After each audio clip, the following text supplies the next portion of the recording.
Hi, my name's Christine Orr. I'm with Ringgold. Thank you so much for spending part of your morning with us. And if anybody didn't get to know, this is a 90-minute session, so we're in it. And this morning we're going to talk about metadata and persistent identifiers through the research and publication cycle. And the idea for this session came out of a conversation that Bruce and I had at the Frankfurt Book Fair last year. And my education on the production side of the workflow was always absent. So I call Bruce when I need to know things about what happens upstream. And we were chatting about persistent identifiers and metadata that get collected like way upstream in the research cycle at the research phase and the authorship and submission phase, and how, unfortunately, that doesn't always carry through all the way downstream. So when things get into publication, things get into analytics, some of the stuff that we collected upstream and would be super useful downstream kind of fell off the car on the way down the road. And I was shocked to learn this. Shocked, she said, shocked to learn this. And so Bruce totally took me to school on this. And I said, we have to talk about this. This is, we have customers. I work with Ringgold, and one of the things that our core thing that we do is we do persistent IDs, metadata for organizational entities.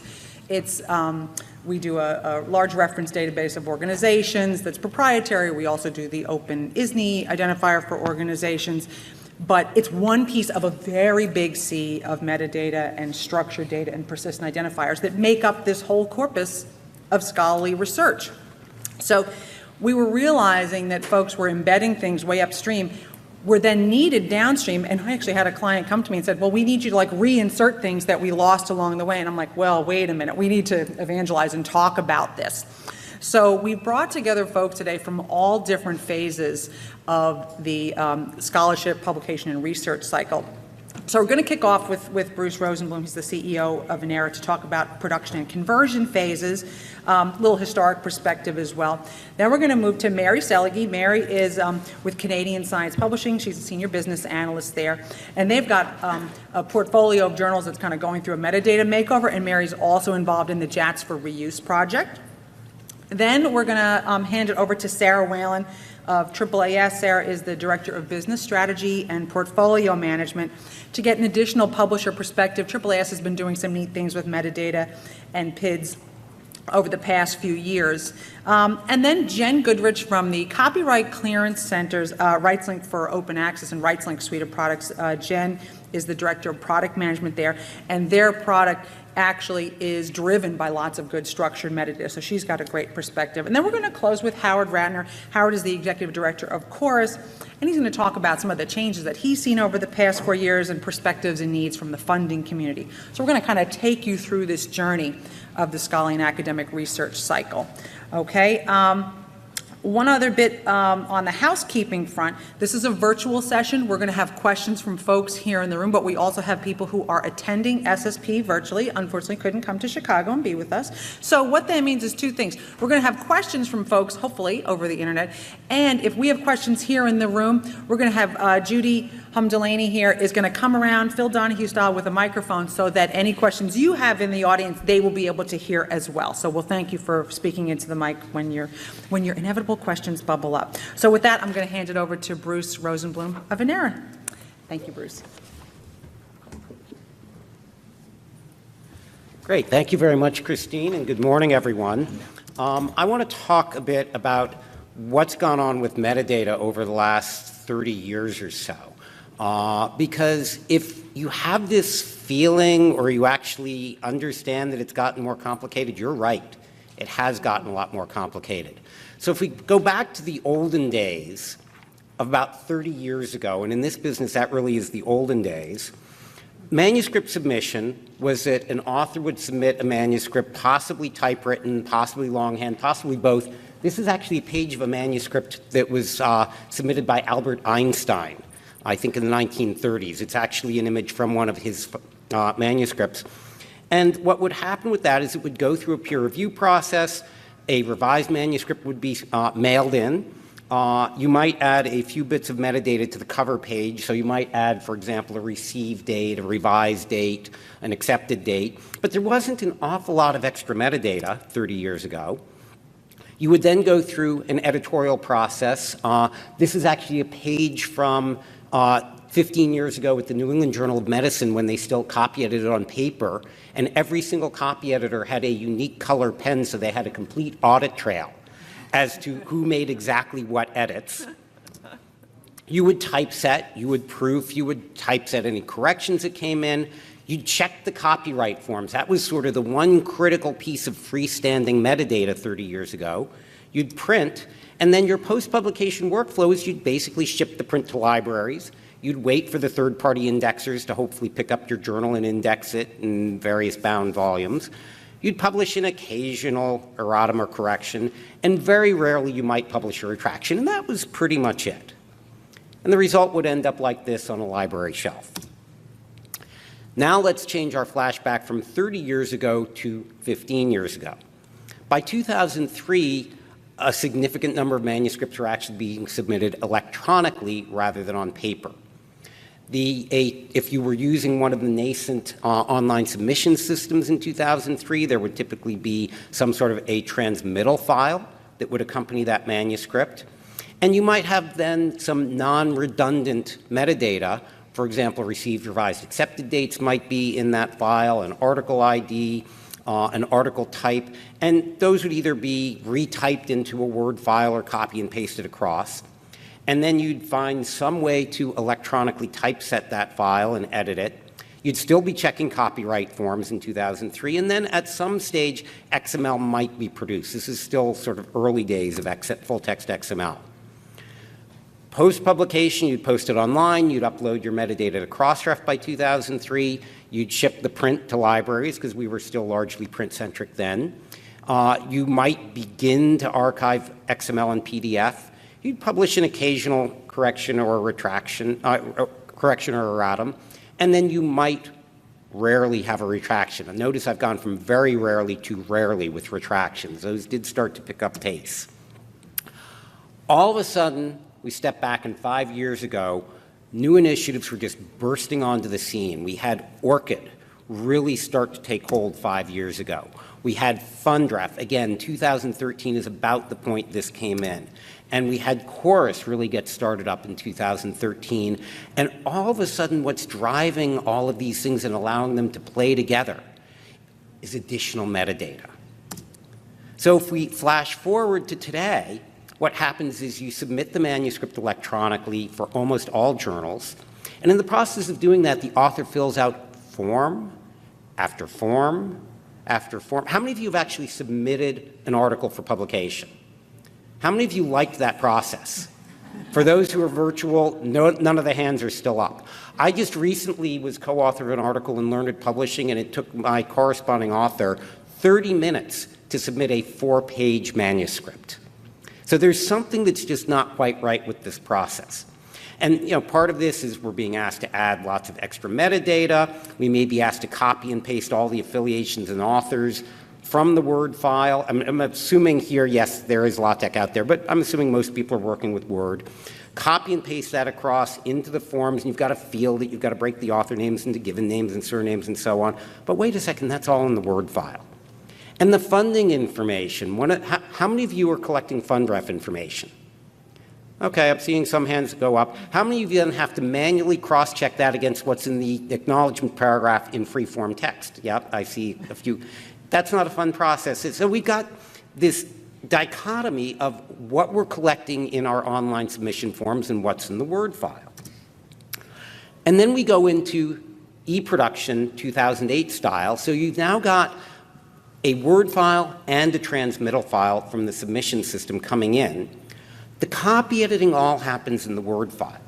And then at some point you need to go and reconcile the metadata that's in the transmittal versus what's in the Word file. And that's where I stop and say, you're doing what?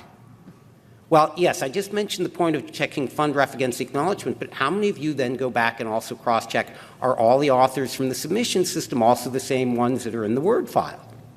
Same thing with the title. Do they exactly match? Do the abstract match? Well, this is nuts because we've now got multiple sources of the same information. But what typically happens is the XML is going to be produced from the content of the Word file, and then we've got to do this messy merge of information. And then post-publication, You're going to post it online. You're going to upload metadata. We assume from the XML file that was largely created from the Word file. You may still ship print to libraries. You may not.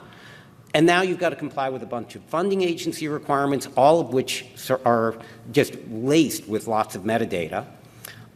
You have archiving requirements. You publish an occasional correction or erratum. You publish now an occasional retraction. Again, the curve of retractions has been going up faster than the curve of publication. And so it's just a lot messier. But there's a problem, and I was alluding to this a moment ago. Some of the metadata is only in the Word file. The full and final author list is typically going to be more reliable in the Word file than it is in the submission system, and also the order of the authors. The acknowledgments, again, the free-form text issue of where the funders are. Some of the metadata is only in the transmittal. ORCIDs are only in the transmittal, because if they're in the Word file, it means somebody copy and pasted it there, and that violates rule number 1 of ORCID, which is never, ever, ever should an author copy and paste an ORCID. The institution IDs are going to be in the transmittal file, not in the Word file, the fundref information, and potentially the copyright and licensing information. And some metadata is in both, because the author was made to copy and paste it into the submission system during the submission process. So in traditional eProduction, as it was built out in the early 2000s, what you have is a Word file, and that basically, that content flows through into the final XML file. But now that you've got things like ORCIDs, what you have are people trying to figure out how to get the ORCIDs in. And this slide comes from a presentation given by Nature 4 years ago, so I can't guarantee it's still current. But in that presentation, they pointed out that the ORCIDs were manually added to the XML by copying and pasting from the transmittal file into the XML file. How many of you know what an authenticated ORCID is? Most of the room, okay? You copy and paste an ORCID, it is no longer authenticated. So they were violating the terms of authentication. So what happens in a modified eProduction system is what was going on at Nature. You have the Word file, you make the final XML, and then you've got this separate course where you take content from the transmittal file and you have a manual process to add it to the final XML. That's not guaranteed to be accurate, and it's certainly not sustainable at high volumes. And what happens with this is where metadata gets lost. And this is the conversation Christine and I had in Frankfurt, that you're creating the full text from the Word file, and that copy and paste is time-consuming, it's error-prone, and so people do only what's essential. So there's a lot of metadata that's essentially being collected in the submission process. And potentially earlier now, I was at the ORCID breakfast this morning, and we were talking about collecting metadata even at the point that people are applying for grants and getting that into ORCID records, which is very cool. But all this metadata just isn't quite making it into the final XML, or if it is, it's doing it in a very poor way. And so this is the metadata that's being dropped on the floor, and it's becoming more and more important. And you may say, well, maybe it is okay to do it manually. Well, is it pronounced LIGO? LIGO? The paper last year that had 4,500 authors, I believe half of the world's professional astronomers were in this paper. I have the they ordered their authors alphabetically, so I have the beginning of the list and I have the end of the list of this paper. No one's going to get 4,500 ORCIDs if they had them for every single author, copy and pasted manually and do it right. I challenge you to make that happen. That is an enormously miserable task. I mean, yes, it's very mechanical. Some people have the patience and discipline to do that, but that's just not a sustainable workflow. So basic rules of metadata. The first one I had written on my slide, enter once, enter right. And at the ORCID breakfast this morning, they had enter once, reuse often. So we're thinking about the same basic ideas. You never want to rekey things. You never want to retype things. You never want to copy and paste. Don't do manually what you can do automatically. Don't burden the authors with more administrative tasks than they need to do, especially if you're throwing out that metadata. Go back and revisit what you're doing if that's what's really going on. Do validate things early and often. Do single source your metadata. Which is, again, that, as ORCID says, enter once, reuse often, and do re-optimize the workflow around this. And there are problems with why this manual step is going on. So as I mentioned, you've got ORCIDs in particular in only the transmittal file, but the authors are in both. And the reality is today's eProduction is built on 20 years of history. So to suddenly take that and re-engineer the eProduction to take the authors from the Word file and the ORCIDs from the transmittal file, the easiest thing to do is to add a copy-paste step. It's better to build automated solutions. And those solutions are starting to appear. And one example is that Aries Systems, in their next version of Editorial Manager, is automatically extracting the author's key metadata, author's affiliations, title, and abstract from the manuscript. It cuts down the copying and pasting for the author, makes for a better author experience. But then there are steps, and there are some organizations that have done this, that do an automatic reconciliation between the transmittal and the manuscript to compare the authors and then fill in the ORCIDs automatically using a bit of fuzzy logic. And so what you end up with is what I call a corrected eProduction workflow, where you've got these two files in parallel, the transmittal and Word file, and you feed them both into an automated reconciliation process, and from there you get the reconciled metadata in the final XML. And that's really the right way to approach this kind of a problem. It's not without its challenges because, for example, you might have in the transmittal file initials for author Smith versus full given names. You might have accented letters versus not in one file versus the other. And of course, if you ever deal with papers coming from Korea, you could have 30 authors and half of them have the same surname of Kim. There are challenges with institutional IDs. Mary's going to talk a bit more about this. And of course, the FundRef challenges I alluded to a moment ago. And finally, just really quickly, there are license challenges. And I give you this as an example of something I pulled from a real XML file. It was CC BY on the href, the link to the license. But if you read the text where it says does not permit commercial exploitation, that is not CC BY, folks. But I can tell you this happens a lot, that there is a disconnect between two pieces of metadata that should be essentially the same thing. So what do I advise as next steps in 2018? The first is review your metadata needs, review your metadata workflow, implement a reconciliation and QA process that has automation in it. And if you're using a vendor for this, go and audit your vendor. And what I mean by audit your vendor is actually go on site and watch the process being done for manuscript. So it's really what they say it is. It's not something different than what they say it is. So my quick conclusions, unlike 30 years ago, people are no longer throwing print issues over the wall to the library and that's it, you're done. The world is much more interconnected and complex.